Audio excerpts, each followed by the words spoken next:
This part of the desert of South Africa, where only a parched camelthorn tree relieves the endless parallels of time, space, and sky, surrounds like a rope of sand the richest diamond-bearing area in the world.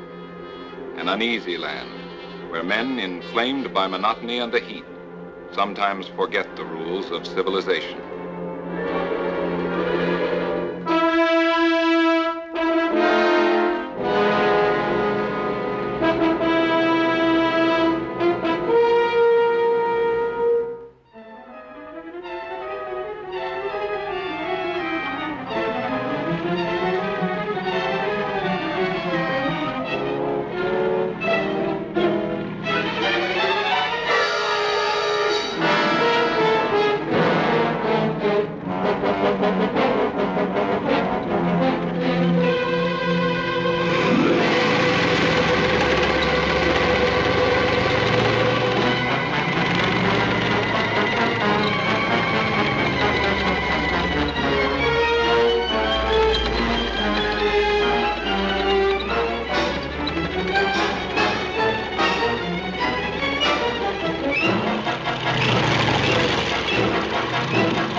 West Area Patrol, Thompson speaking. Give me Vogel, please. Commandant Vogel, we've just taken it. 40 minutes in all. We're searching him now for diamonds. 40 minutes, huh? Quite a record. My congratulations. And put yourself on the report when you return. You'll be fined a week's pay for allowing the man in the area at all. Thompson, one of the axioms of my department is this. It is impossible for any man to enter the prohibited area, even for 40 minutes. My job is to see that no diamonds are removed from the area. I'm not playing games. What is it? From the Herrero chief, sir. Report a number of their men want to sign a labor contract. That's Martingale's job. Mr. Martingale's not back from Cape Town, sir. How many? About 100. You understand the regulations? You sign up for a year. No drinking. Bayakonda imithetho yalapha bazawusebenza iminyaka yonke bayeke utywala.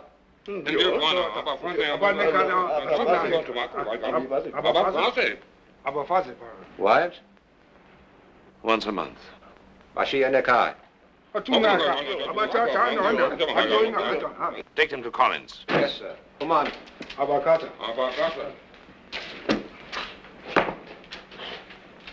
Yes, what is it? Exit permit for your signature, sir. Pearson separator foreman, arm injury. No fluoroscope check. You know better than that. The x-ray's broken down, sir. Well, repair it. Fly someone in if necessary. I have an okay from Doc Hunter. He just did it up.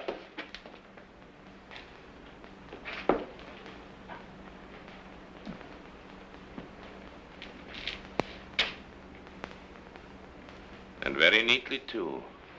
Come. Come.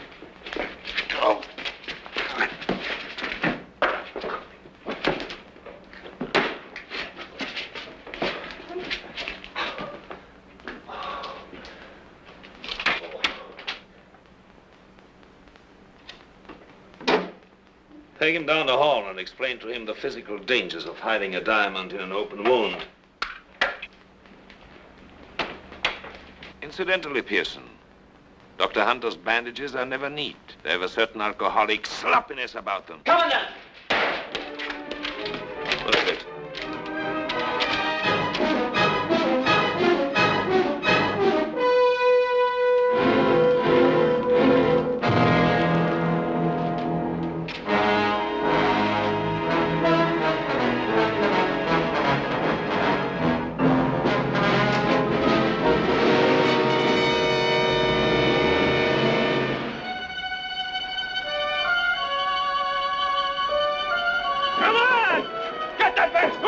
Get it over there! Get off your fat car! What? How soon can you get my gear off? Look, mister, if you think all I gotta do is nuzzle to 1,000 tons of cargo and... How soon can you get my gear off? Yes, sir. Fasten your cargo first! Hey, Danny! Get that weight swinging! Come on, get it down! Hey! Send up that passenger cargo next! Hey, boy! Hey, you! Go on dock. Take care of passengers' gear. You understand? Now, go dock. Take care of gentlemen's gear. Understand? Why they hire a stupid Herrero who can't understand English? I guess his mother didn't bring him up right.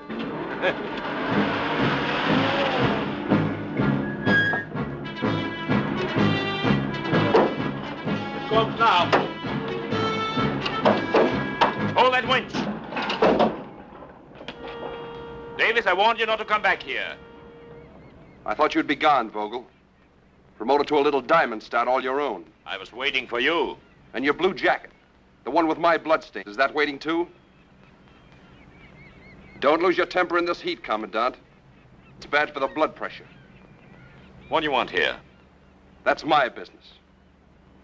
Come on, let's get this stuff out of here.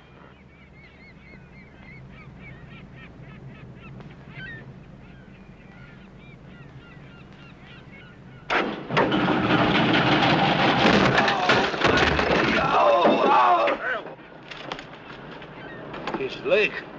A regrettable accident. Sorry your equipment is ruined, Mr. Davis.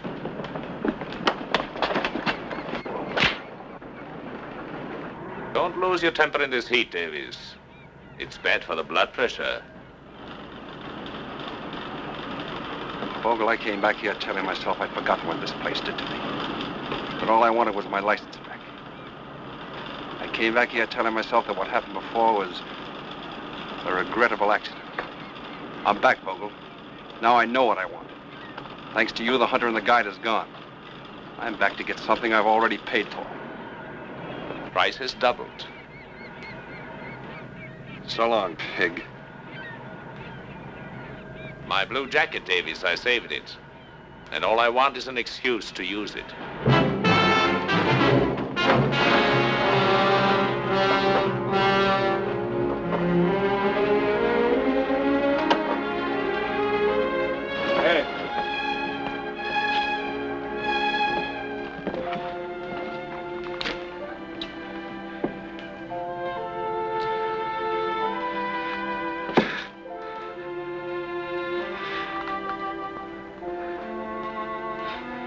Thank you. I thought you didn't speak English. I don't speak English much to many people. I see your point. I may be able to use a boy that don't speak English much. I work for you. Good. But you better go see Doc Hunter first and have him take care of this. Tell him Mike Davis sent you. He'll remember the name.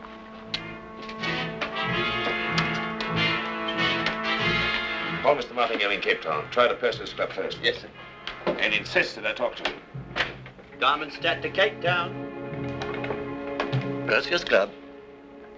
I'm sorry, Mr. Martingale cannot be disturbed. No, I'm very sorry, but the membership committee is meeting. Thank you.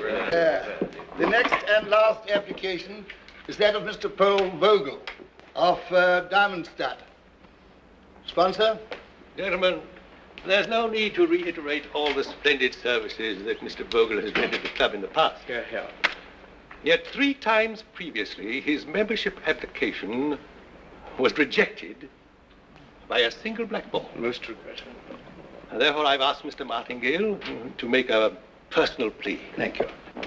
Gentlemen, I'm quite sure you are all aware that Paul Vogel is the grandson of an impoverished German colonist, that he started with none of the advantages that all of us have enjoyed, and that it is by his own constant efforts that he has become a person of stature and importance.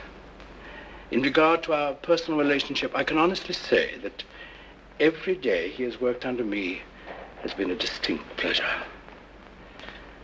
Gentlemen, I have no more to say because, well, I am confident how each of you will vote. Yes, I think we may pass the voting box. Thank you. Thank you. We should. Oh, yes.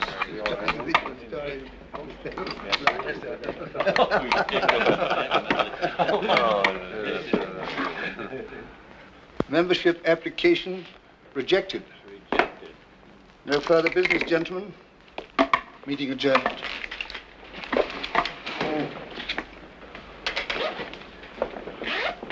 Sorry, Martingale. Now, this makes my going back to Diamond Star doubly distasteful. You joining us this evening, Parker? No, I'm afraid I can't. I'm meeting Mrs. Parker at the station. We leave in an hour for a business trip up country. Sorry. Mr. Martingale. Yes? Urgent, sir. Come on. Oh, put him on. Mr. Martingale is ready. Oh. Hello, Paul. Sorry to interrupt your holiday, but your instructions were to report anything of an unusual or unexpected nature. Mike Davies has returned. I had no intention of making the same mistake again, although I scarcely regard it as a mistake. I felt I should inform you as to what my course of action will be. Your course of action will be no action whatsoever until I return. Unless, of course, you should be so foolish as to try to enter the prohibited area. I'll be up by plane in the morning. By the way, what happened to my membership application? Oh, I'm very sorry, Paul. I'm afraid some wretch has blackballed you again. Better luck next time.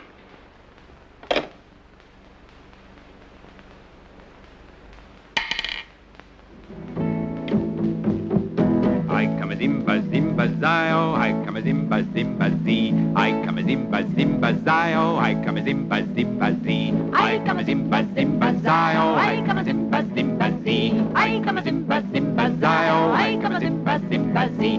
See him there, the Zulu warrior. See him there, the Zulu chief. See the chief, see the chief, see the chief. See him there, the Zulu warrior. See him there, see him there. The Zulu chief, see the chief, see the chief, see the chief. I come a zimba zimba zio, I come a zimba zimba zee. I come a zimba zimba zio, I come a zimba zimba zee. I come a zimba zimba zio, I come a zimba, I come a zimba zimba zio. I come a zimba zimba zee. I come a zimba zimba zio, I come a zimba zimba zee. I come a zimba zimba zio, I come a zimba zimba zee. I come a zimba zimba zio, I come a zimba zimba zee. See him there, the Zulu warrior. See him there, the Zulu. I come a zimba zimba. See him there, the Zulu warrior. See him there, the Zulu. I come a zimba, I come a zimba, I come a zimba, I come a zimba. G come a lion, G. Wow.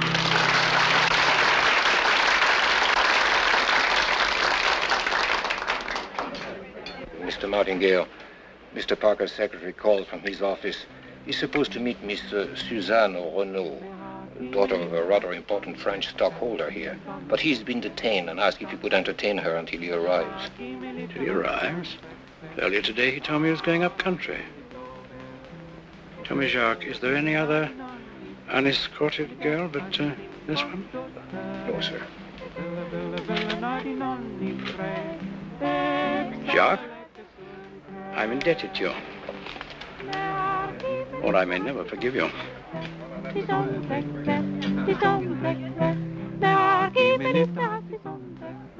I beg your pardon.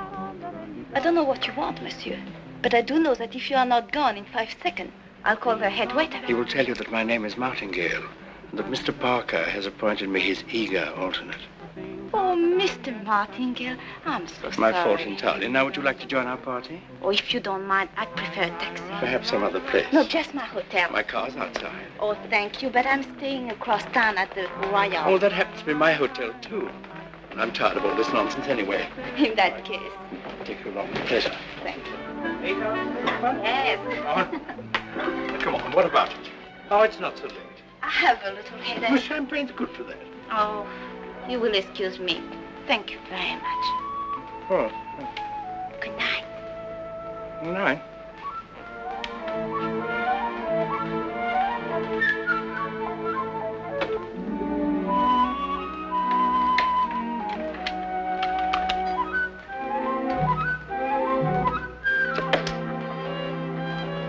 What's the matter?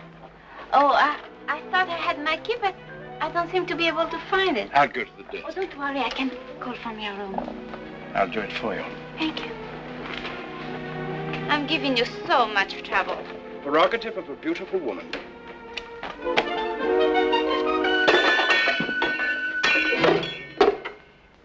If you take one more step, I'll scream.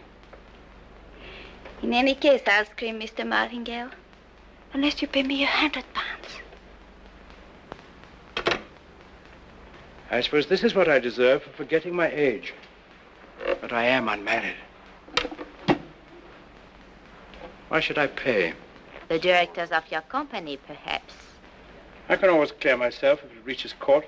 £100. The lawyer's fees alone should come to that. Not to mention the bad publicity and the time you waste.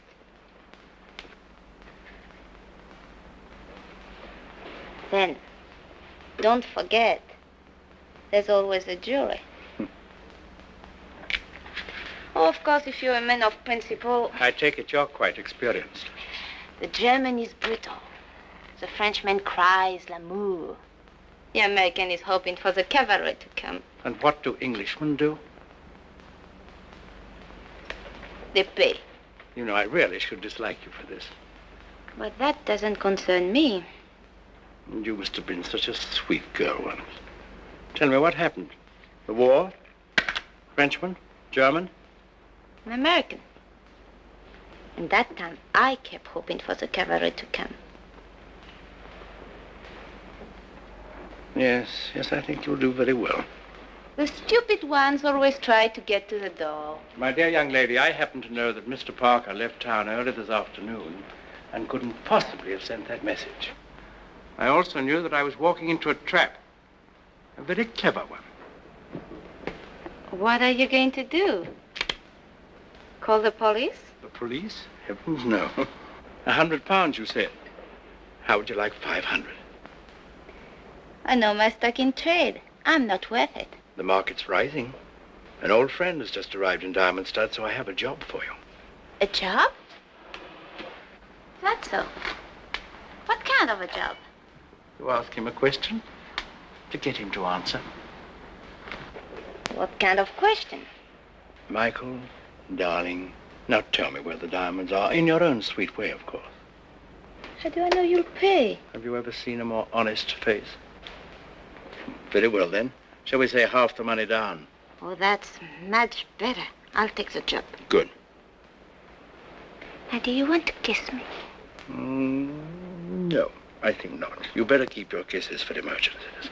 But tell me, why should a young woman with your talents be driven to such extremities as this? There is an extra charge for my life story.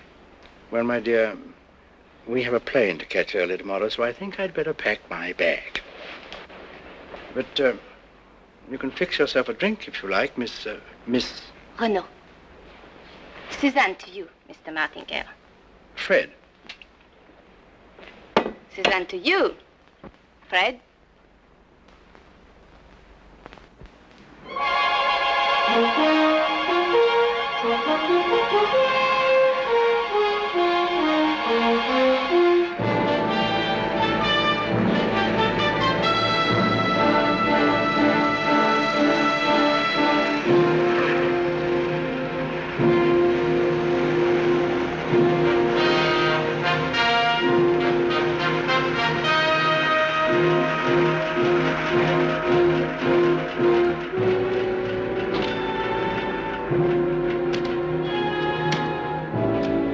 Pleasant holiday, Mr. Martingale? Very nice. Have you missed me, Paul? I've had company. But none so beguiling as I bring you now. Mademoiselle Suzanne Renaud, may I present Mr. Paul Vogel, the head of our police bureau? How do you do?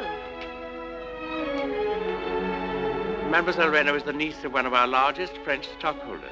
Forgive me, mademoiselle. I'm a little overwhelmed by such beauty. Well put, Commandant.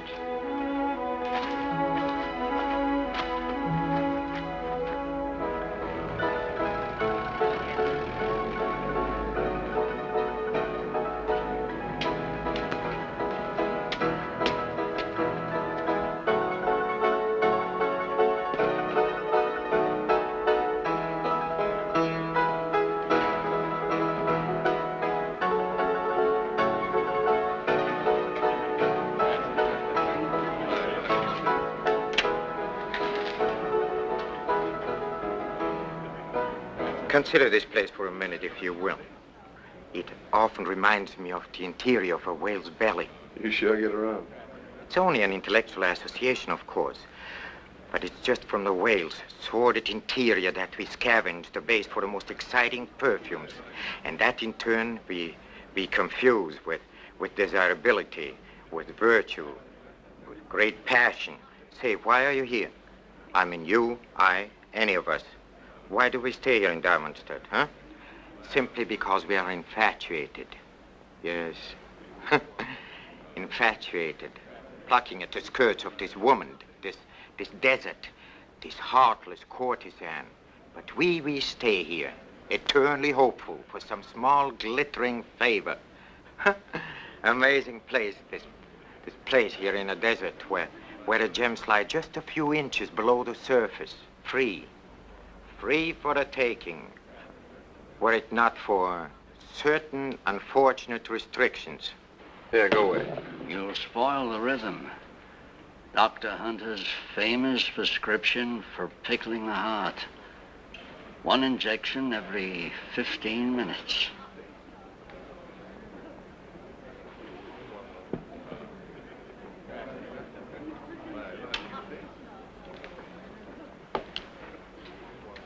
The rhythm is very important.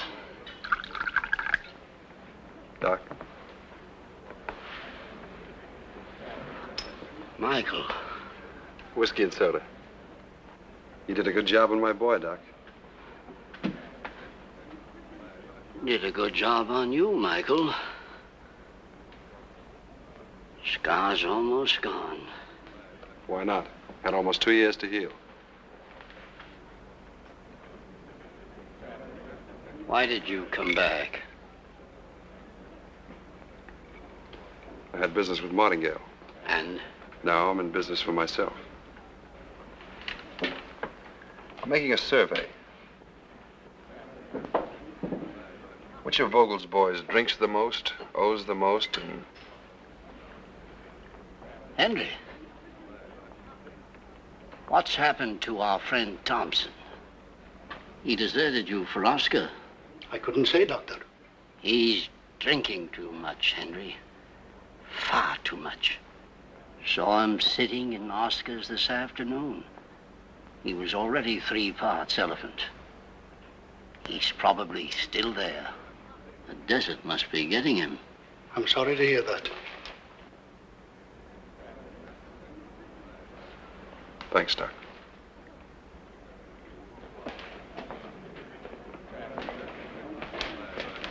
Still play poker here? Should be starting soon. Thanks.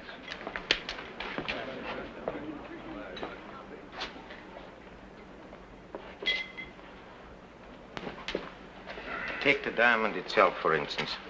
Carbon suit, chemically speaking, and yet the hardest of all matters. So hard, in fact, that whatever it touches must suffer. Glass, steel, the human soul. Why don't you go sell your rug someplace else?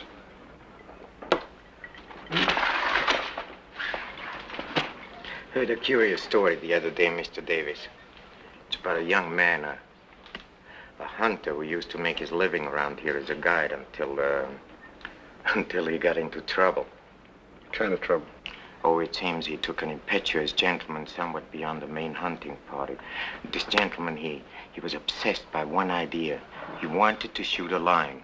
So one night, they camped quite near to a prohibited area, and to amuse the gentleman, he started to tell him some of the tales of the prohibited diamond area. Perhaps the one about the clerk. You know, the clerk that made a quick dash past the barrier and scooped up a bushel or so of diamonds. They're lying only a few inches under the sand. Then he fled to Angola, and from there to England, and there he's supposed to be living now like a fabulous prince.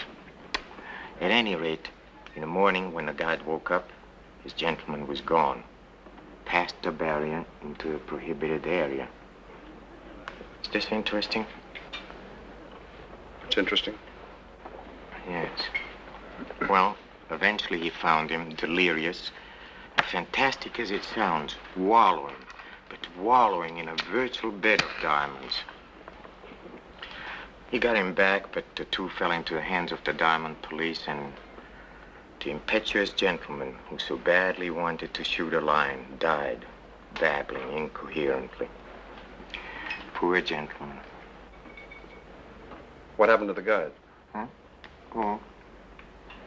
He was badly beaten by the police, and then he was released after a time and sent packing. But apparently, he has never disclosed the location of the diamonds.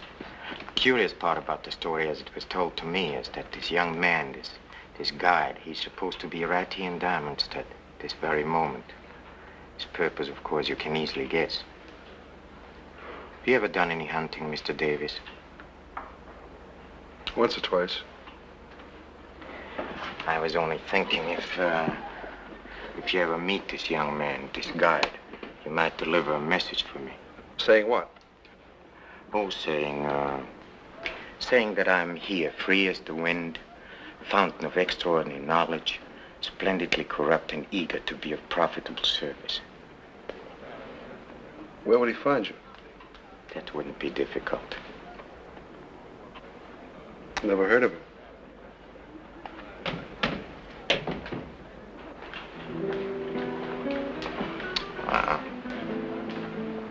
If you'll excuse me, please.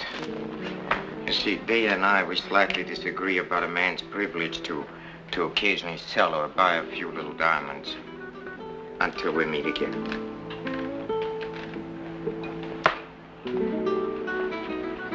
Good luck. Keep out of the draft. After you, sir. Don't be so rude. Don't push me.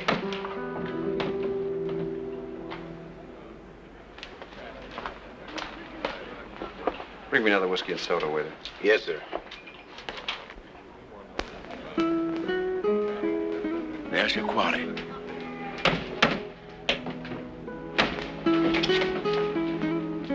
Hello, Michael. You're looking so much better than when I saw you last. It was a long rest. Oh, forgive me, Mr. Davis. Miss Renault, she's the niece of one of our stockholders. How do you do? Hello. Miss Renault has come here to see for herself the irresistible glamour of Africa. And the men who live in it. Really? Well, Mr. Martingale, I thought you told me I'd find this place quite dull. If I like young, rude Americans, I should be devoted to Diamondstead for life. Well, I'm afraid Michael's a little jaundiced about the ladies. It's very common amongst professional hunters and guides. I suppose as hunters, they feel that they ought to do the hunting. A hunter? Well, then perhaps. Retired. And so young. No, he's not retired, my dear. He's just entering the diamond business. He's working for you? I'm working for me. Michael, may I say something quickly? I regard this incident of 2 years ago as ancient history. I hold nothing against you. I regret what happened, and I am willing to see that you get your license back if you will tell us where the diamonds are. Martingale, I'm dead from Cape Town to the Belgian Congo. I'm an undesirable, a clinko. I can't get a job, and I can't get a passport to go anywhere else. And you are the one man that can help me to get my license. That's why I came back here. But now you're a little too late. Yesterday might have been different. Vogel? I didn't like what that smiling sadist did to me at the dock, or what he did to a friend of mine. I'm sorry to hear this, Michael, but what can I do? Not a thing, Martingale. Not a thing. After the reception Vogel gave me, I've forgotten where the diamonds are. Have you? Cheers.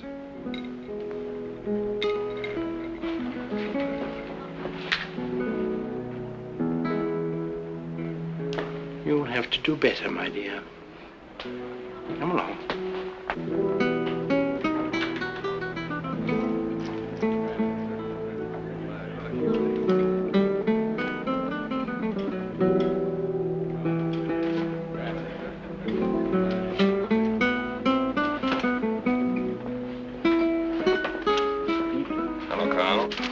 Mr. Davis hates Vogel, and Vogel hates him. Now, the one thing Vogel treasures more than his house, and you must see his house, my dear, is the hope of someday beating Mike Davis to death.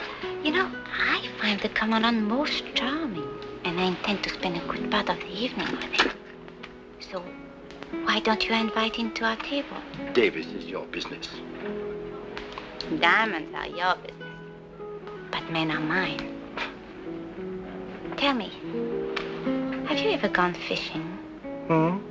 What did you use for bait? Small mackerel. Fish. So, if you were going to catch a man, what would you use for bait? You know, my fondest hope was that you'd find the diamonds. But this, to set each of them against the other, the memory of it will warm me in my old age. Oh, hello, Paul. Would you like to join us? You like it? Come.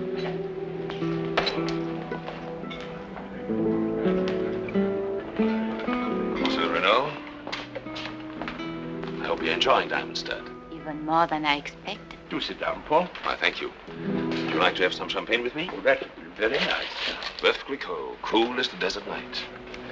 Mademoiselle Renaud, you must allow me to show you the desert at night sometimes. It's more beautiful here than anywhere else in the world. And I'd like you to see my house. I think it would please you. We must do that sometime. Do that which Diamond Stud never had before.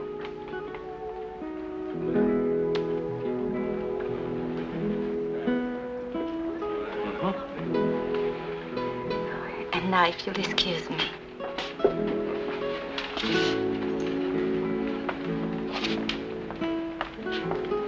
Why must we wait, Martingale? Michael? Yes. How else can he lead us to the diamonds? If you allow me to persuade him? Oh, no, Paul, you had your way once with him and you failed. Have you forgotten? No, I haven't forgotten that because of the report of my failure that someone sent in, I failed to get a district of my own. My dear Paul, must we always talk shop? Oh, by the way, Paul, when are you going to apply for the Perseus Club in Cape Town again? The day you'll be absent from a voting on membership. This is a very dangerous thing to do, Mr. Davis. You are tense. Cautious. I thought you might want company. I'm used to being alone. Oh, yes, that's right. A hunter.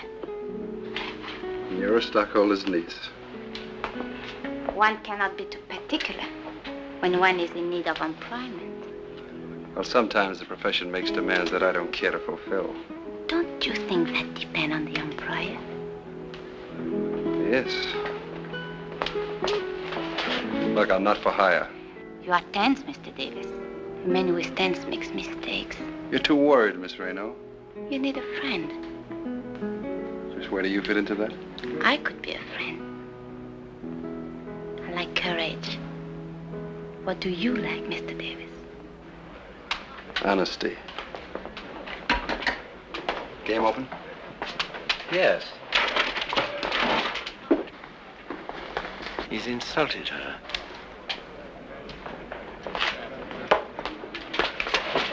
You'll apologize to Mademoiselle Renaud. Please, please. Go away, pig. Get out. Vogel, I got a little business here at the poker table. You know, all I need to make you sorry I ever came back is a little dough. I might even play with you. Play you for a miserable 10 shillings? It wouldn't be worth my while. Perhaps you will allow me to remedy that. Stakes are £500. Shall we say 750?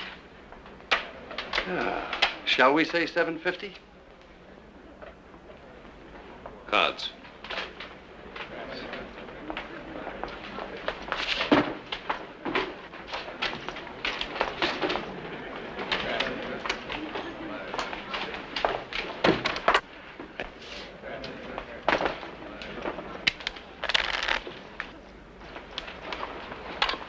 Cut the deal.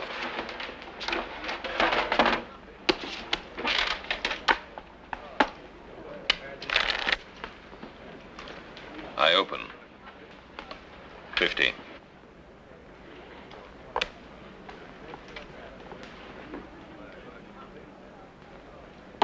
I'll raise you 50.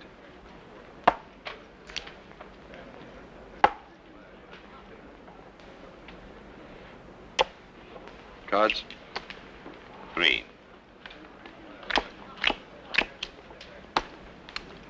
I'll stand pat.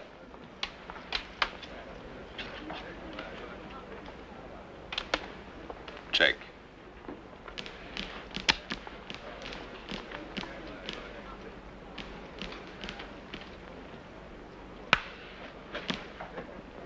Let's make it 100, Vogel.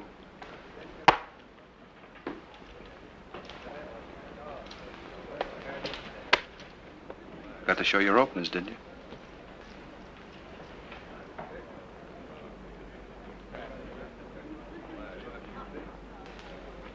You should have stayed. You'd have beaten me.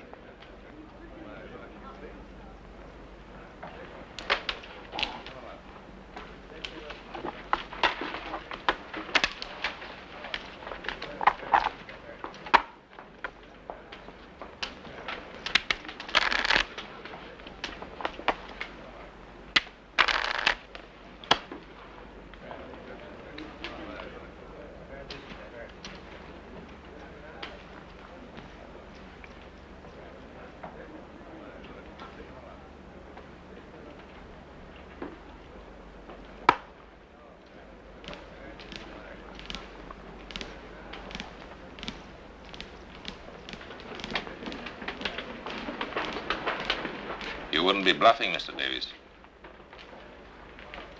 What'll you pay to find out?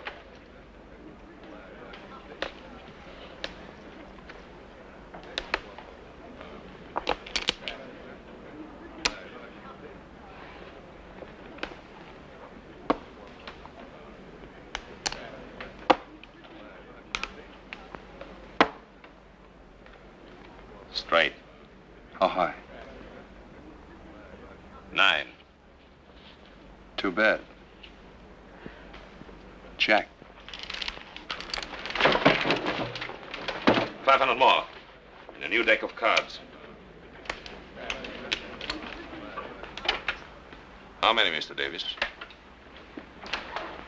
1. I take 1, too.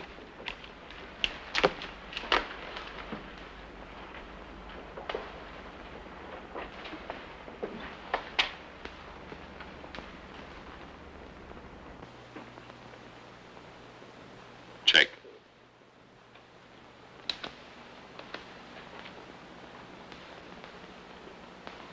All I've got.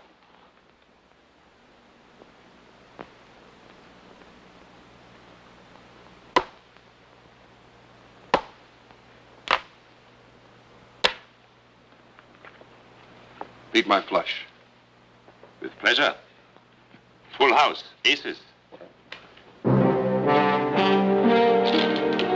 Cash it for me, will you? Yes. The victor. Thank you. Let's celebrate. Carl, some more champagne. Oh, please. I do not really want champagne. Not here. Well, I scarcely know what to suggest. This is the only decent place. I thought perhaps you would like to show me your house. Mademoiselle? Commandant, your money.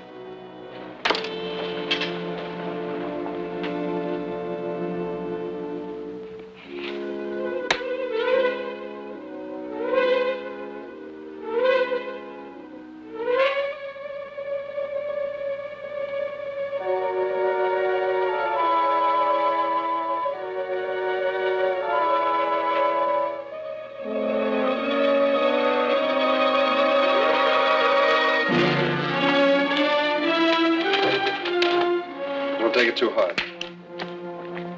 Maybe you haven't lost as much as you think.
There can't be a place like it for 100 now. 1,000. It's all been assembled with great care. There's only one thing. I wanted that I've been waiting for a long time. Because I'm a perfectionist. Nothing of value is gained easily.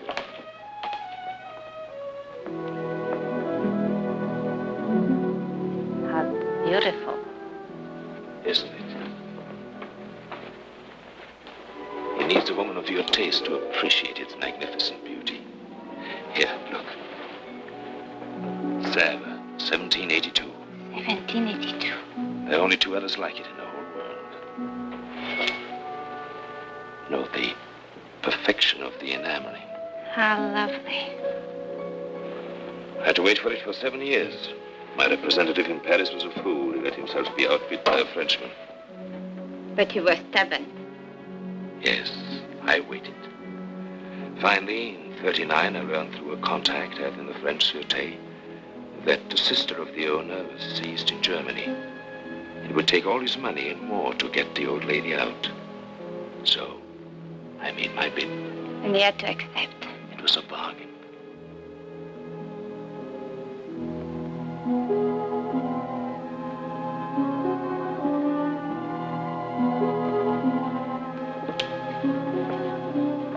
I never saw such a collection. All my life, I believed that if you were willing to take the time and energy, you could have anything you desired. All my life, I sought perfection. It seems perfect. Now it is perfect. Pardon the interruption, but I thought the lights were still on. Vogel, I'm a coward. Hit me and I'll drop this.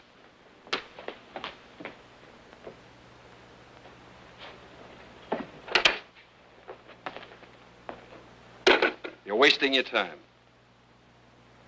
Pick a card, any card.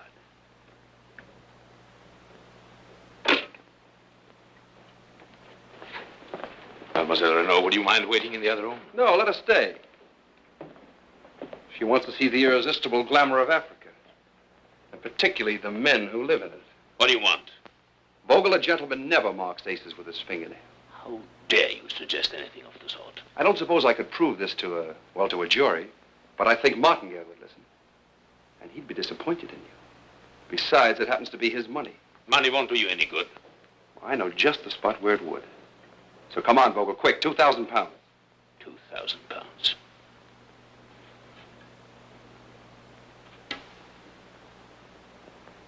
Please. You got me at your mercy, haven't you? That's right.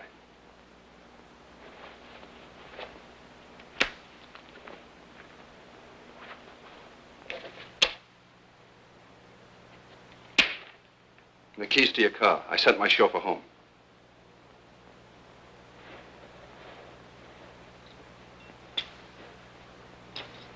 Come on, Red Riding Hood. Time to leave Grandma's.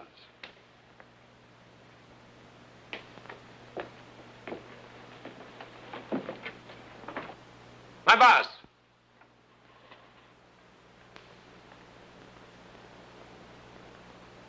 I don't like the way you got it.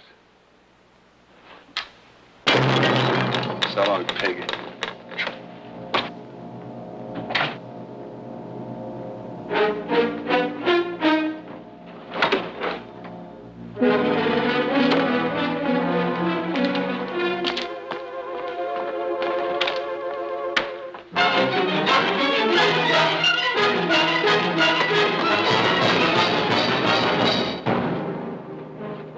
Should play with these things.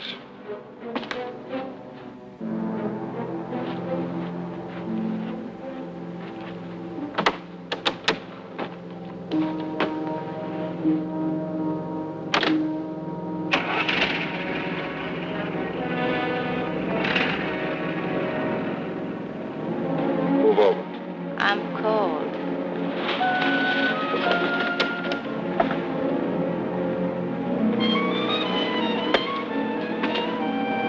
I'm cold.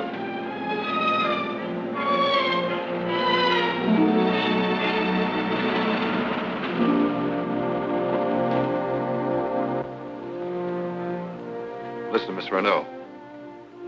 Maybe in your parish you got stop-and-go signals on the street corners.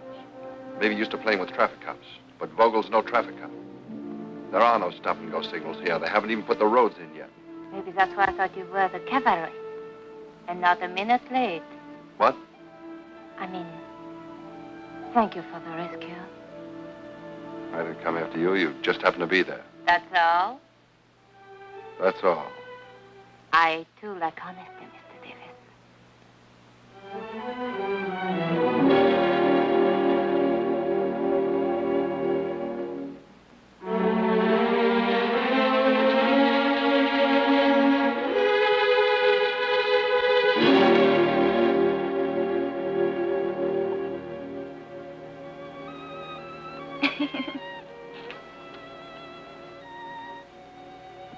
When did you get that scar?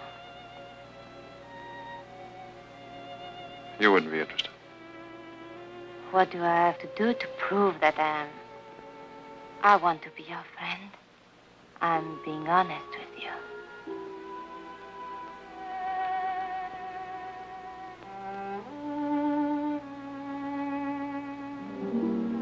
It happened 2 years ago.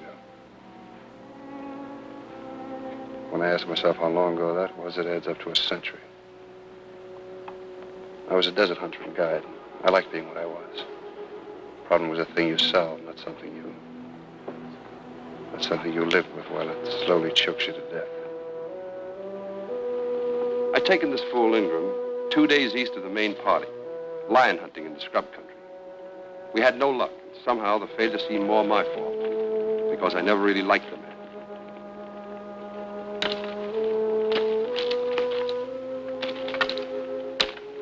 We better turn back in the morning. Pretty close to the prohibited area, and those boys are kind of touchy.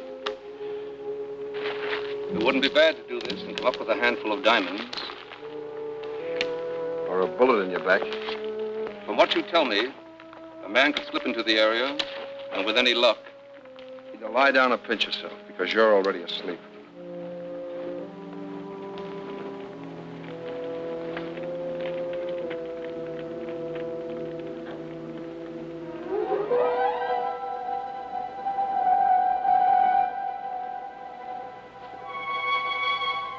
But when I awoke, I found he'd already decided to try his luck. He'd taken the better of the 2 horses. And the hoof prints headed straight for the prohibited area.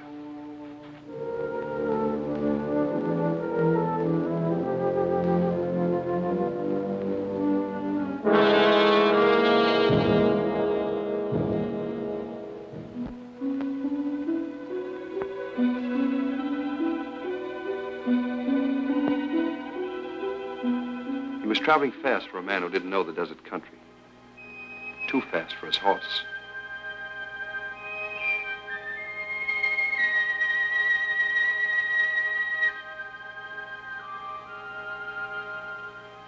By this time, I knew my own animal wouldn't be good for much longer. And I was feeling the heat in the distance myself. But sometimes an act that begins in stupidity has to go on, mile by mile, until it reaches its logical end.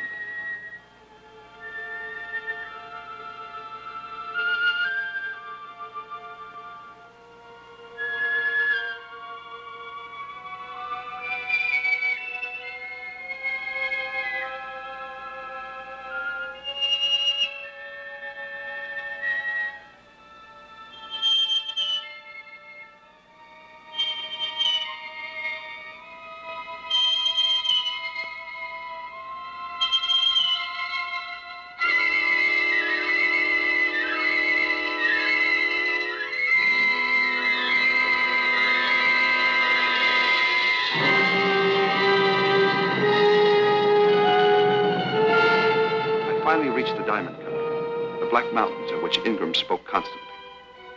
There were traces of the bottom of a giant river that flowed 1,000 centuries ago. I knew the end couldn't be far away, and it wasn't.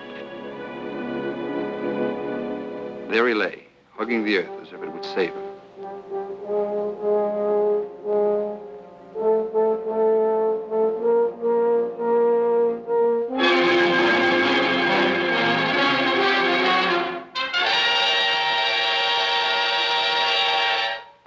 was that I first saw them. 1,000,000 to 1 shot, and Ingram hit the jackpot. A bushel of dull pebbles that didn't even glisten in the sun, but worth enough to buy the souls of 1,000 men. Still, I didn't take them. Don't ask me why. There are lots of reasons why a man won't take what isn't his.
Asked me how long I walked, the answer could be 5 hours or 2 days.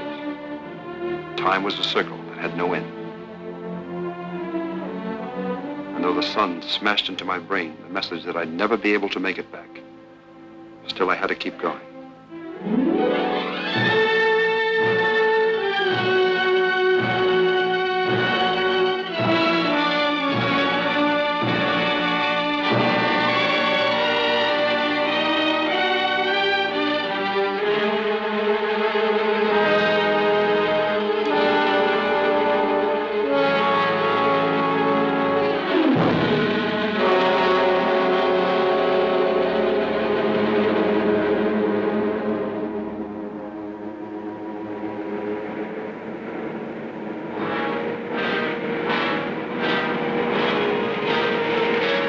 Maybe it would have been better if Vogel never found us. At least it would have been simpler. One of the things I hate Vogel for is finding us still alive. They took us back to Diamond Star, and in the last minutes before he died, Ingram must have babbled of what they found in his fist. But he didn't live long enough to tell them where he found it. The Commandant had to know in a hurry, for Martingale was away, and this was his big chance to prove himself a hero. So to soften me up, Vogel and his men went to work on me, their fists and their boots, while I was still out of my mind and couldn't tell him even though I would have been willing to. That was his big mistake. Well, that's it. A beating like that does something to you. When I came around, I wouldn't have told them my name. Didn't feel any different then. I don't feel any different now. Except now you want the diamonds. Let's say I want the diamonds. Shall we go? Mike, it's impossible. You could never get away with it. Please, leave this place. Thought I made it clear to you. I'm staying. How long do you think Martingale will hold Vogel back? Until he's sure there's no chance of my leading him to the diamonds. Exactly. Please listen to me. It's over now. You are still alive. Be satisfied. It's not enough just to be alive. Doing sleeping to move. When they beat me for something I didn't do, it hurt in a way blows never did before. The pain won't leave until I get what I already paid for. When will you learn that you cannot get along that way? You know of another way? Maybe I don't, because I've been lucky. But maybe you're not the only one who has been hurt by life. Of course I'm not. But you've got to fight back. For a time. And then you realize it does no good.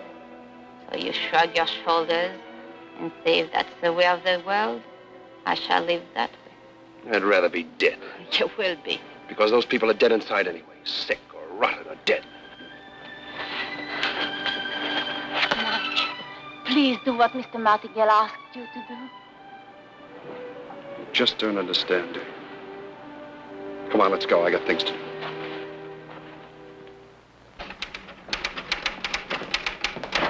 Mr. Martingale is busy. Oh, wait.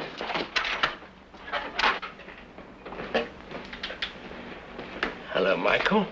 Sorry I didn't hear you knock. The door was open. I was Considering splitting up this diamond, it's the starlight one. Care to give me your opinion about it? Out of my class. Like Miss Renner? She's still a stockholder's niece. Dear me, I thought you felt differently. You can see at the party I'm giving tonight. I wasn't invited.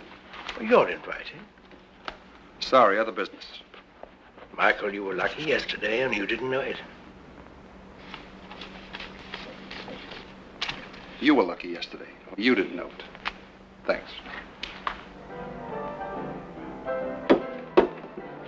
Oscar, this makes it 5 for tonight. Right, Rosebud.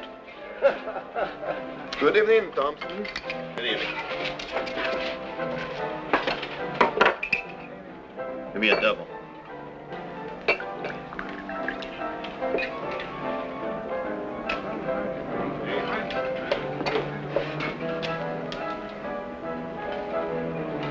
Take it easy, fella. You got all night. Go on duty in 2 hours. But I wouldn't drink so much. You ever spent 8 hours in a half track? Not yet.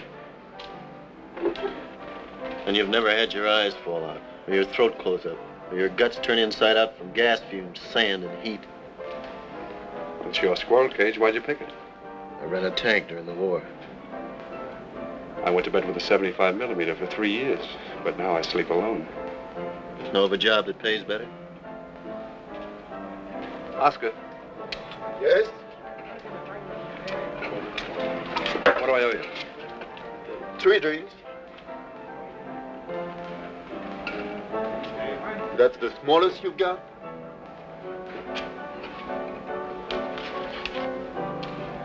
Afraid so. Sorry, I can change that.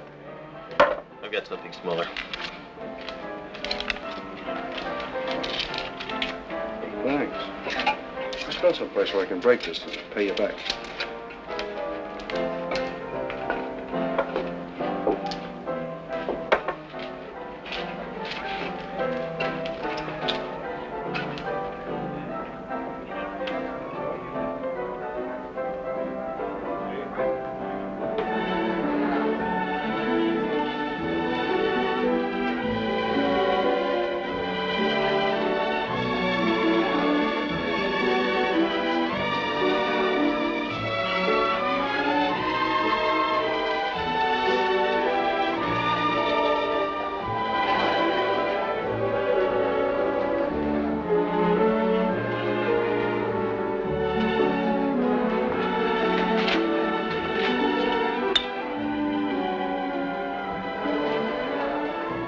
Go outside?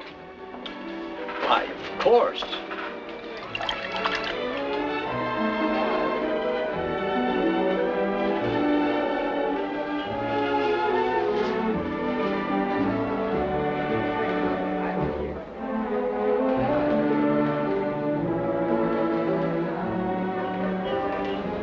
How long have you been here, Doctor? Well, let me see. I've been here about... Mademoiselle Renaud, may I have a few minutes with you? I'm sorry, but I'm busy. Please, it's important. Oh, very well. I'll have to claim you later, Doctor.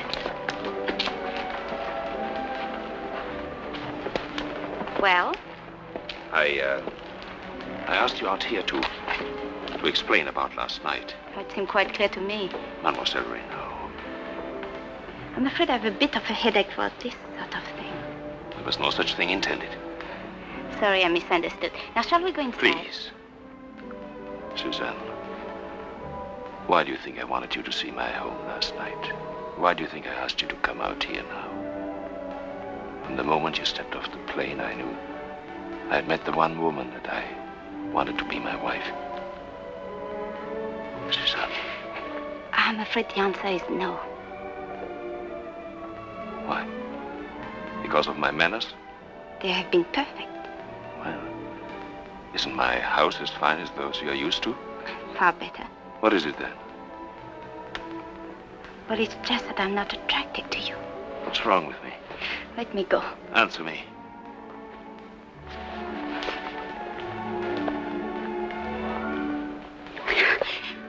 Mike Davis was right. You are a pig. Your friend Davis won't have the chance to teach you any new names to call me.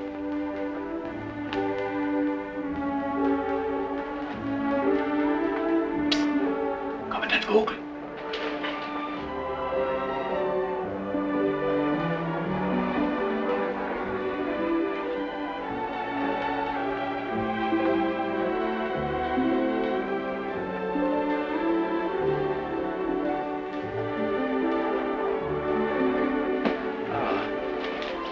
What? Not swarming with suitors? Just Vogel. Yes. He proposed. Seriously? Wonderful. And you rejected him, of course. Wonderful. You know, you may be in line for a bonus. I don't like what's happening here. I'm quitting. It's sentimental, my dear, but you cannot quit. Why? Because if you quit, I shall be obliged to let Vogel have his way with Michael. It's a little late for that. He's already after him. Thompson, I hear you made a new friend. If I did, I was off duty. When you work for me, Thompson, you're never off duty. What did you and Mike Davis talk about? We just had a drink. Just a drink, eh? Gentlemen, how are your powers of persuasion tonight? All right. All right. Well? 10 o'clock. I leave for night patrol. 10:05, he attacks me just outside the town. Knocks me out. Takes the half-track. Makes a run for it through the barricade. Mike. You left the door open, John. Mike, don't do it tonight. Don't try tonight. Listen to me, you crazy, conceited donkey. They're waiting for you. They know. They know what? I don't know. I'm not sure. But someone came to see Vogel at the party. Who? I don't know. But they went away together. And Vogel seemed to know you were planning something. He said... He said what? He said you wouldn't be around much longer. Oh, Michael. If you ever believed anybody in your life, please, believe me.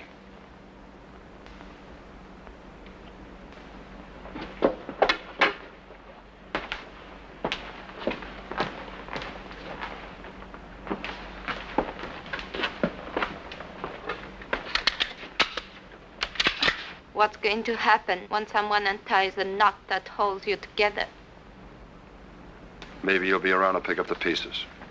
Come on, John, let's get that stuff out the back way and into the... Mike, don't try it. Be with me on the plane. I'm leaving here tomorrow. Ask me tomorrow. John?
How do you feel? Okay. Get in. Get in.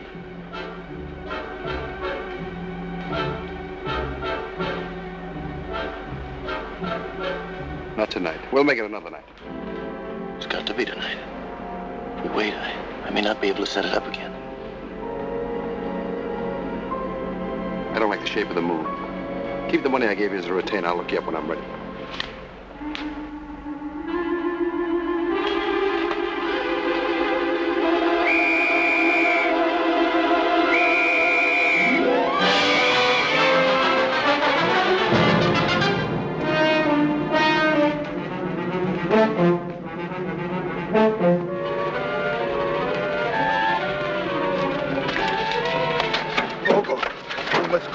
happened? I'll tell you later. All right, Paul, you keep me informed. You must stop the commander. A man like Vogel can be restrained only so long. Now he has some justification on his side. Where are your diamonds now, Mr. Martingale? What will this accomplish? Nothing, except to prove that Michael is crazy and that 10 men are stronger than one. Mr. Martingale, please stop Vogel just for tonight, and in the morning I will tell you where the diamonds are. What makes you think you can find out now, having failed? I knew he was going into a trap. I told him so. He thought I was lying. He knows now that I wasn't. Believe me, he will tell me now. How do I know I can trust you? I can't compete with love.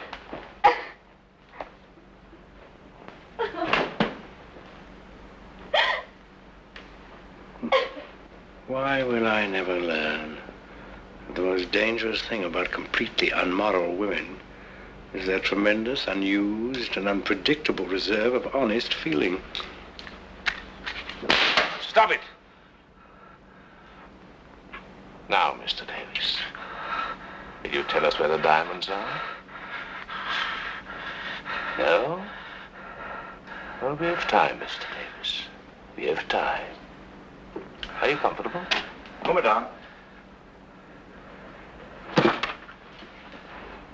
Yes? Mr. Martingale to see you, sir.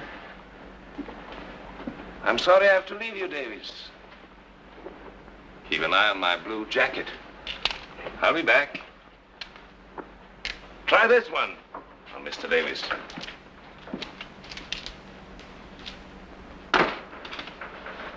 Mr. Martingale? I want Mr. Davis released, Paul.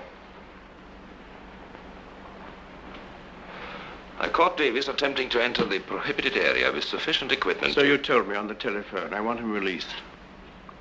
He will be released when I'm finished with him. I want him released. If you don't stop your constant interference, I will take the whole story to your directors. If he's not released in 5 minutes, I'll have a story of my own to tell. In every club in South Africa. The story of how a Cape Town trollop made such a complete and utter fool of our poor Vogel that he proposed to her and was rejected. A French tramp who looked like a lady. He has a delightful accent, don't you think? It's a lie. I would have known. And Davis virtually told you, don't you remember? He spotted her right off.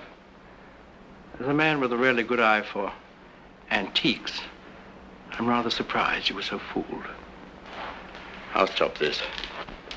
We'll go and see Mademoiselle Renaud now. She's waiting in your office. Oh, incidentally, they're in love.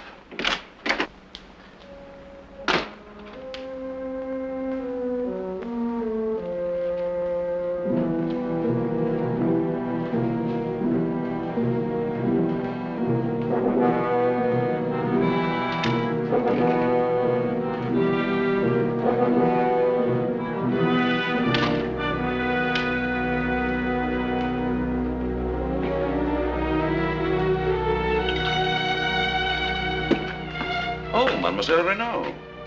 To what do I owe the pleasure of this visit? Mike Davis. He's not here. I know you have him. You also know what is happening to him? It won't do you any good. He'll never tell you where the diamonds are. Why not? He'll never get there himself. Commander Vogel. Mademoiselle Renaud? I can make him tell me what you want to find out. We'll go away from here and never come back. Are you suggesting that where I may fail, a cheap Cape Town trollop could succeed?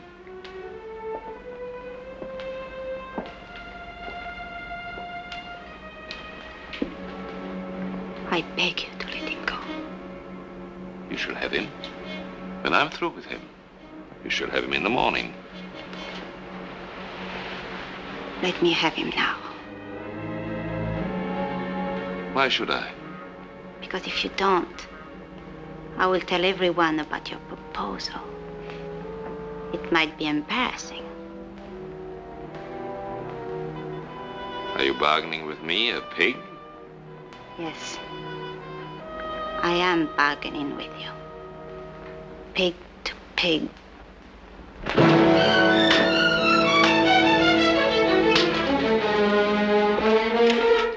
Release Mike Davis. Yes, sir.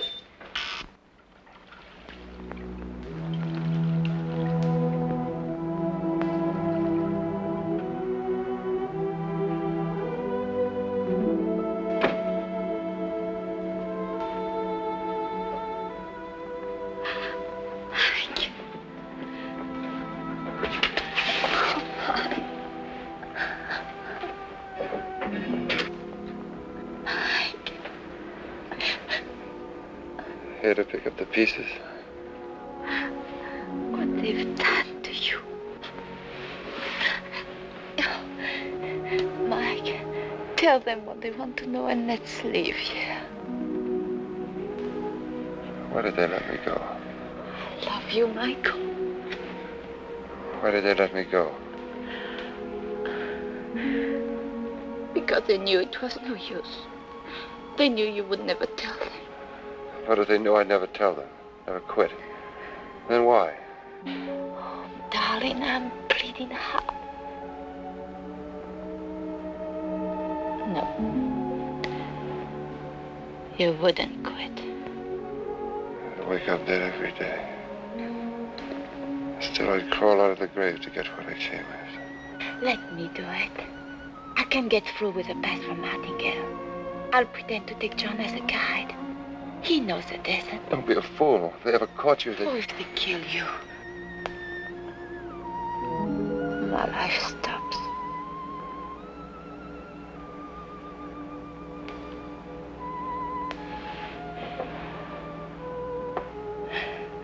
Now sleep, darling. The doctor will be back tonight.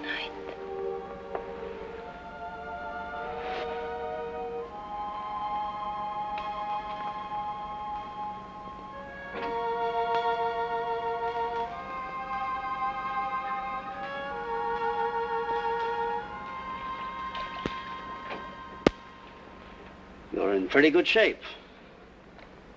For once, Vogel failed to shoot par for the course. I wonder why. By now, according to the rules, I should be floating in the bay. Maybe he was horrified at the sight of blood. Yeah. Why don't you ask Miss Renault why they didn't dispose of you? I already asked her. And she didn't know a thing? What are you getting at? Nothing. This place has really made you sick. She's actually trying to help me. How? By getting the diamonds for me. Now you can figure why they let you go. Last night the girl came and told me to put you back together again, so she must know why you were released, and so do I. They want the diamonds, and they knew you'd never tell them. But a woman like her, that's something else again. Ah, you drunken...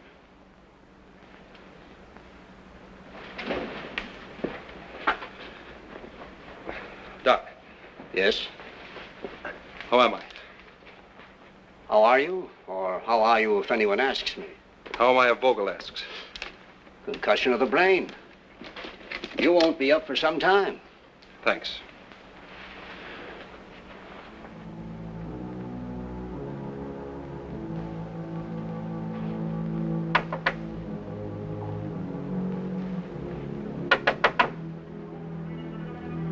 Suzanne.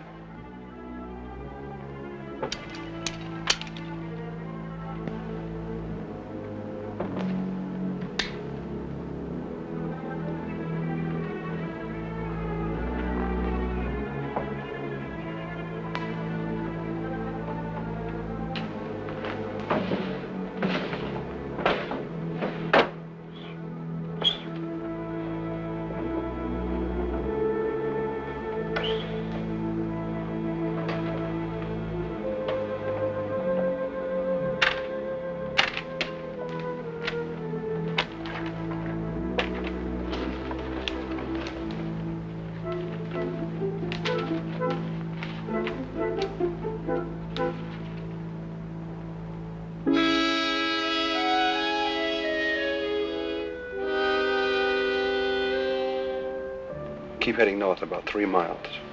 You'll come to a low spot. Just a dried up spring, a couple of bits of brush, nothing more. Then go directly west, 50 yards. There it is. After that, head for Angola. I'll meet you. You'll be safe there. The border stops it. The rest I'll tell to John. They might search him. You're right. Sure you can do it? This is the best way, Mike. Better get back to your room now. And be careful. Don't leave that lying around anywhere.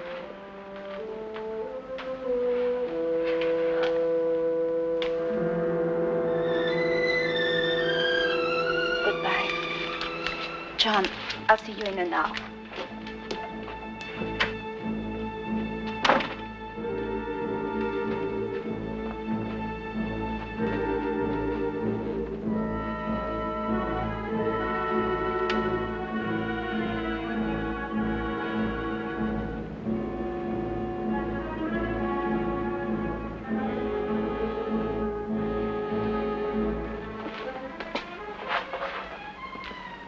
Bye, John.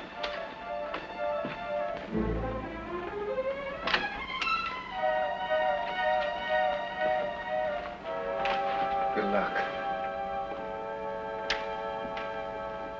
That's all.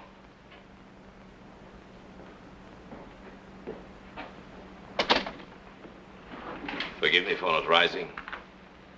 When you find what you want, I hope you will tell him why I did this. Delighted to, in detail. I want a half-track and supplies, enough for 500 miles, immediately. Yes, sir. You're leaving? The plane tomorrow for Cape Town. I'd rather you stay. No need to endure the quarters at the hotel. I offer you the comforts of this department for the time I'll be gone. If on my return I have the evidence to demonstrate to Mr. Martingale how a job really should be done, I shall express my appreciation properly. Perhaps even by inviting you out again. Au revoir, mademoiselle. Take good care of her.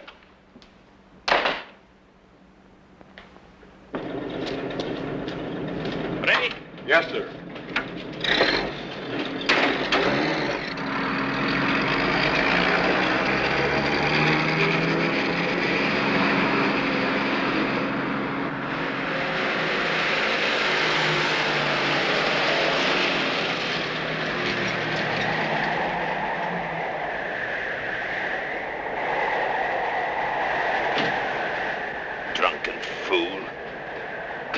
Get up! Get up! Never trust a woman, Vogel. They're too unstable.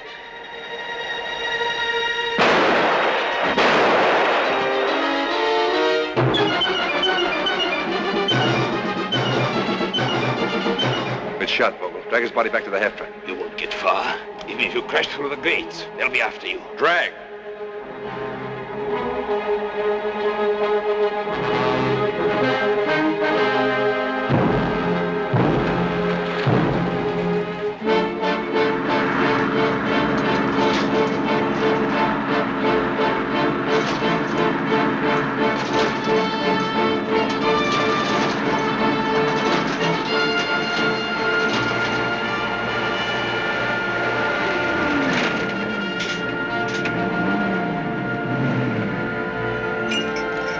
Evening, Commandant. Headquarters telephones that you're clear with the patrol. When do you return? I don't know. Very good, sir.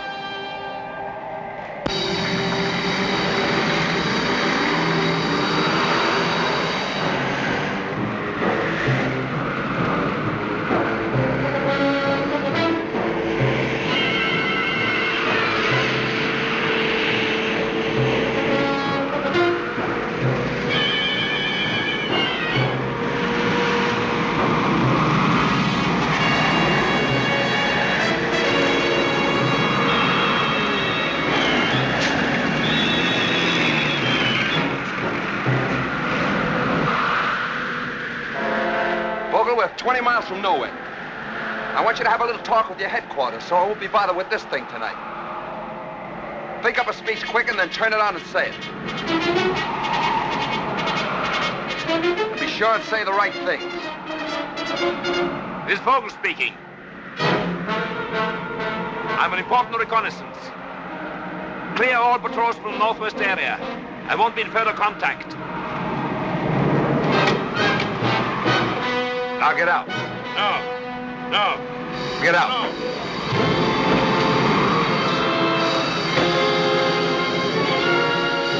Well, I'll bet that's the first time anybody shoved you around without you hitting back. So why break a precedent?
Headquarters.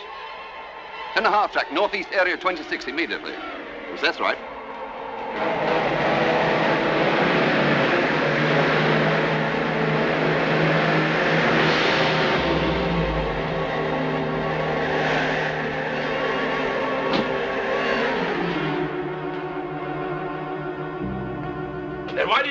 investigate. But you ordered all patrols out, sir. What do I care what I ordered? After that length of time, you should have investigated. They are ready, sir. Bring them in.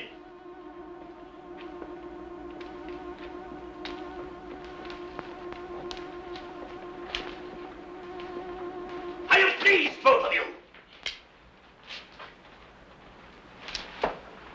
But if either of you have any hope of joining Mr. Davis in Angola to share his wealth, I must disappoint you. You, Dr. Hunter, will be charged with seriously underestimating your patient's powers of recuperation for criminal reasons, thus allowing him to escape. What have you got to say?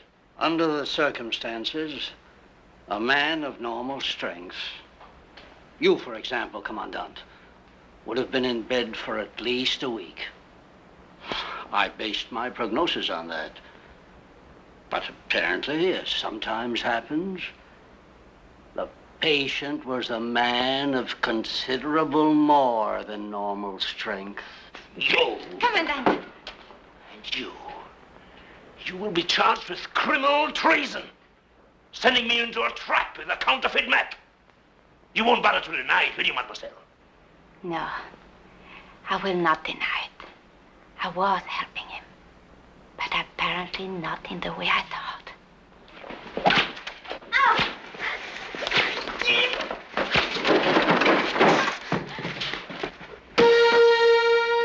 Dr. Hunter! Get up, come on, get up. Let him alone.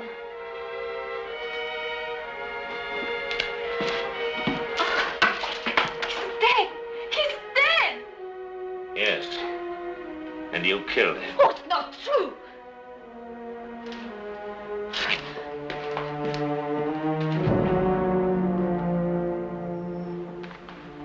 I will keep the death weapon as evidence. Send in a guard. No! No! Take her. No! Suzanne Renault is under arrest for the murder of Dr. Hunter. I will sign the report to the Union Police. No!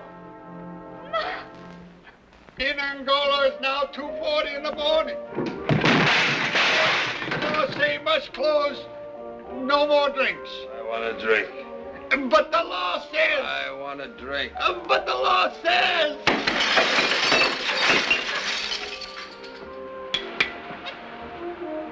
It's very fortunate you cannot smash a diamond that easily.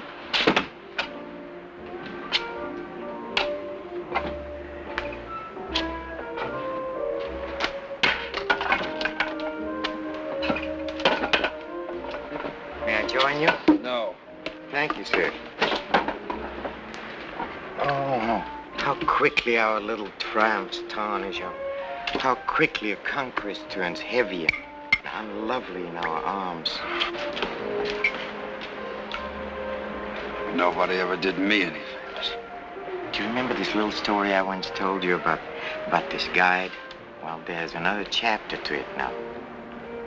Think it would interest you? I thought it would. He made it. He made it into the prohibited area and out again with the diamonds. Glorious dash, glorious. And now he has vanished into thin air. Who knows? Perhaps he's here in Angola. And in fact, certain information I have leads me to believe he is. Because he still faces certain obstacles, like finding an unscrupulous person to polish the diamonds and disposing of them. But in all these things, if I can only locate the man, I could help him. I could even help him to arrange for a shipment of the diamonds in small lots to various countries, which is what I would suggest. Go away.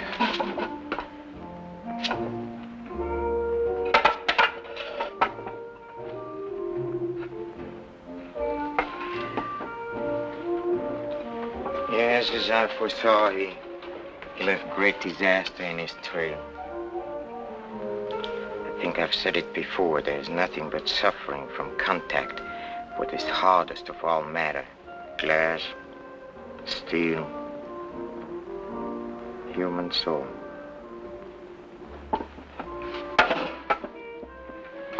As for the death of poor Dr. Hunter, well, he drank a little too much anyway, but I feel really sorry for Mademoiselle Renault. I just can't believe she killed him. There's no one who can prove differently. Oh, that a girl so beautiful should die. Senores, senores! Mr. Davis, try and remember now that you're a rich man. This violence is no longer necessary. Tell me the truth. I'm only reporting an incident. Tell me the truth. If you let me get in my inside pocket, there's a clipping. It'll verify everything. See? Read it.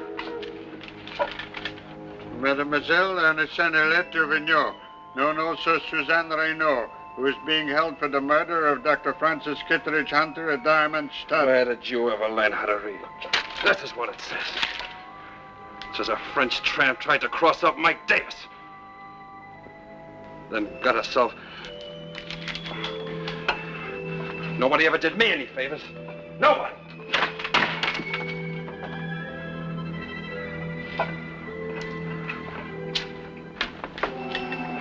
Well, I think as long as you're determined to sacrifice this great fortune and go back to Diamondstead and help the girl, I think I know a man who can arrange for us to make this trip quietly.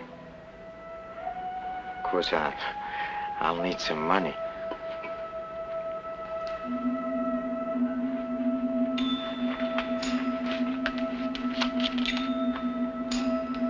Better get you some strong coffee.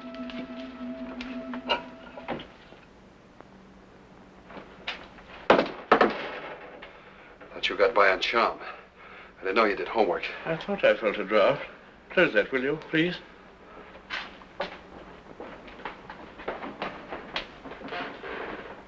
Michael, I can save considerable time, I think, by telling you immediately that I can never accept your proposition. You haven't heard my proposition yet. You have your diamonds. Now you want your girl. Why else would you risk coming back? I cannot do it. It's even better than that. An even trade. The diamonds for the girl.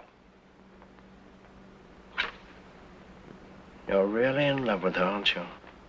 After what she did, I got her into this and I have to get her out, that's all. I never know what to think anymore. I'm being constantly disillusioned. Has money completely lost its power? Is everyone motivated now by love? The diamonds for the girl, really, my dear Michael, she's not worth it. On the streets of Cape Town... Stick to the point. Yes or no? It appeals to me, yes. It would make a hero of me in the eyes of the company.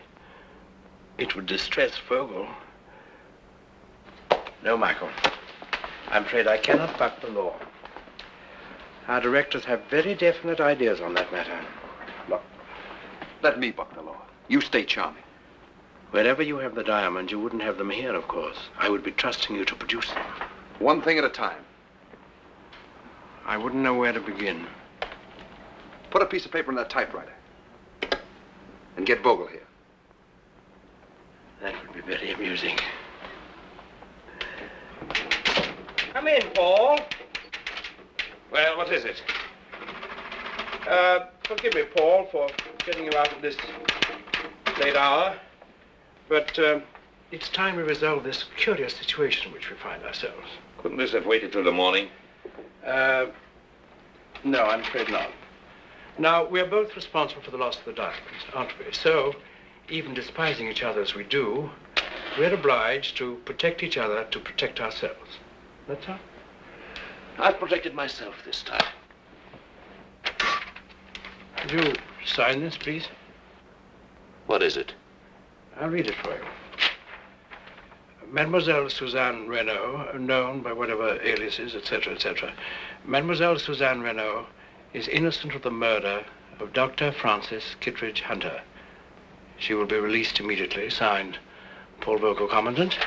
Witnessed, Fred Martingale. Only our signatures are lacking. This is intended as some sort of joke. The humor escapes me. Let me explain it to you. Davis and Martingale. I see. Well, personally, I decided to relax. You can see that our friend is somewhat overwrought. He was here when you phoned me. Forgive my lack of courage, but there was a gun at my head. Sign that paper, Vogel. Martingale, you witness it. Speaking for myself, I have an enormous antipathy to dying. Sign it. What if we do sign? We take our chances on getting out, and you take your chances I send you the diamonds. You'll give us a pass, of course. I won't. She'll hang.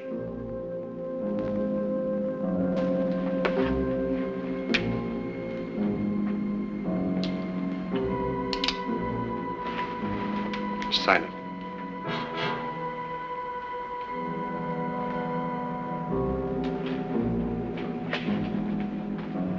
Understand? But you won't get far, I swear it. And wherever you go, I'll be waiting for you and the girl.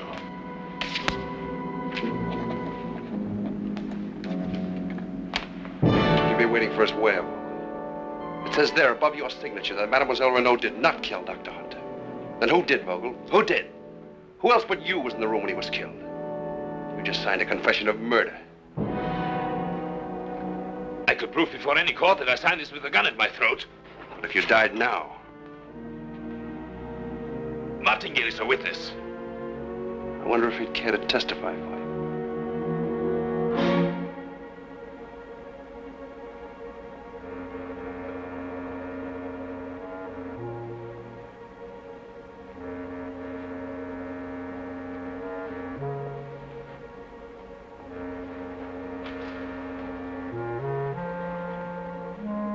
Breathe. No grave would have you.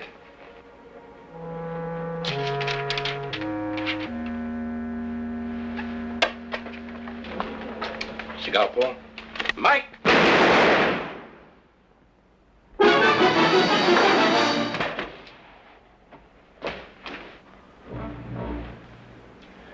I'm so sorry, Paul. You gave me the gun too late.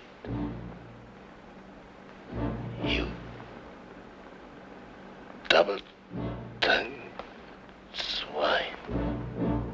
Oh, by the way, Paul, there's something I neglected to tell you, something I think you might like to know. The report that deprived you of a district of your own. Someone else must have sent it. I didn't. Do you hear me, Paul? Oh.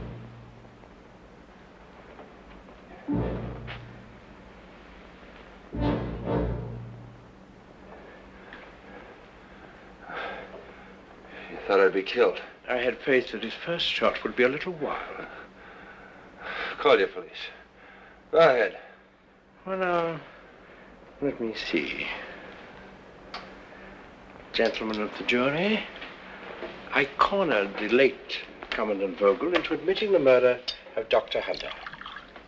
He signed the confession.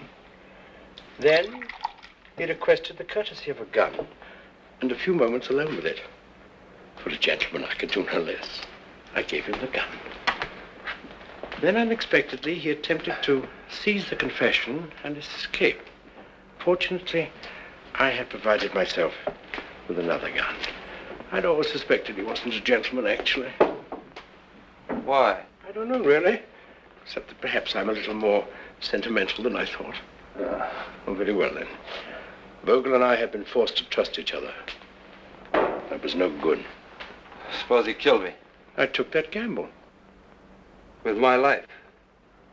You know, in his way, he was quite a remarkable fellow. Nasty, but remarkable.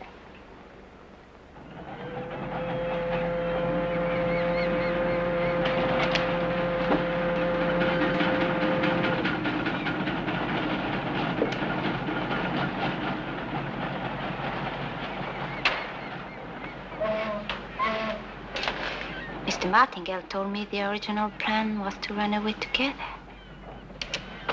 Plan's been changed. Yes, but you were willing to. I got you into something, I got you out of it. That ends it. Does it? Does it really, Mike? After what you did? Hello there.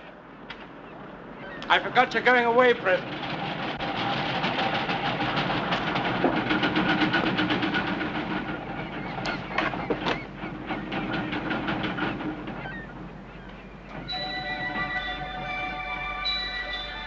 No, thanks. They're some of yours. Keep them for luck.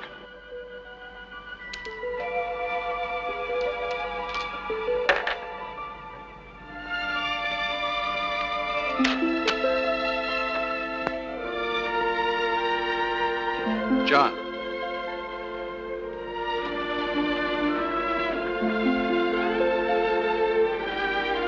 Toady.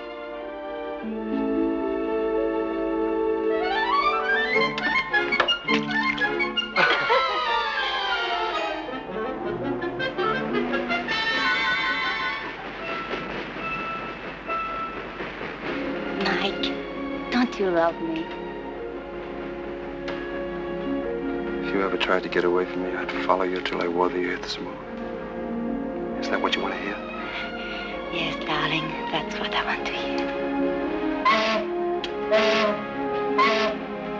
Goodbye. Good hunting.